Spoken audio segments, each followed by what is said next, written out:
সুপ্রিয় দর্শক, বাংলা নাটকের জনপ্রিয়তা দিনকে দিন বেড়ে চলেছে। সেই সঙ্গে বাড়ছে নাটকে অভিনয় করা অভিনেতা এবং অভিনেত্রীদের সংখ্যা। বর্তমান সময়ের একজন জনপ্রিয় অভিনেত্রী হলেন জান্নাতুল সুমাইয়া হিমি।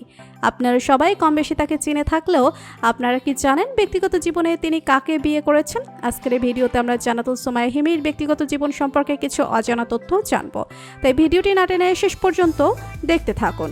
বর্তমান সময়ে বাংলা নাটক জগতের অত্যন্ত জনপ্রিয় একটি মুখ হচ্ছে জান্নাতুল সুমাইয়া হিমি। নাটক থেকে মডেলিং, এরপর আসেন অভিনয় জগতে।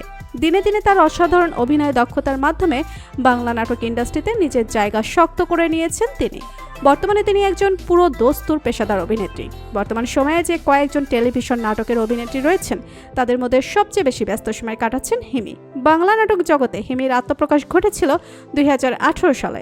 সোশ্যাল মিডিয়াগুলোতে হিমির নাটকগুলোর ব্যাপক চাহিদা রয়েছে। বিশেষ করে নীলা আলমগীরের সঙ্গে তার জুটি দর্শকেরা অনেক বেশি পছন্দ করছেন। বেশ কিছুদিন আগে জান্নাতুল সুমাইয়া হিমি তার ভেরিফাইড ফেসবুক অ্যাকাউন্টে জাস্ট ম্যারিড লিখে একটি পোস্ট করেছিলেন।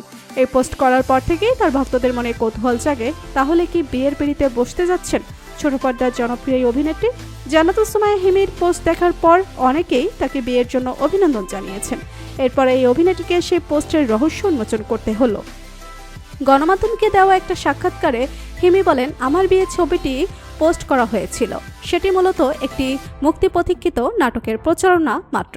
জানা গিয়েছিল জনপ্রিয় অভিনেতা নীলা আলমগীরের সঙ্গে জাস্ট ম্যারিড নামের একটি নাটকে অভিনয় করেছেন জান্নাতুল সুমাইয়া হিমি, আর সেই নাটকের প্রচারণা হিসেবেই এই পোস্ট করেছিলেন তিনি। তবে মিডিয়ার সামনে নিজের বিয়ে সম্পর্কে কথা বলেছেন হিমি। বিয়ে সম্পর্কে তিনি বলেন, জন্মগ্রহণ করেছি যেহেতু বিয়ে তো করতেই হবে। পরিবার থেকেও মাঝে মধ্যে বিয়ের জন্য জানতে চাওয়া হয়, তবে আমি কবে বিয়ে করব সেটা এখনো জানি না। তবে আমি হুট করে এভাবে ফেসবুক পোস্টের মাধ্যমে সবাইকে বিয়ের কথা জানাবো না। আমি যদি বিয়ে করি তাহলে সবাইকে জানিয়েই করব। জনপ্রিয় অভিনেত্রী জান্নাতুল সুমাইয়া হিমির বিয়ের বিষয়ে আপনার মতামত কি কমেন্ট করে জানিয়ে দিন। আর ভিডিওটি ভালো লেগে থাকলে একটি লাইক দিয়ে চ্যানেলটি সাবস্ক্রাইব করুন। ধন্যবাদ।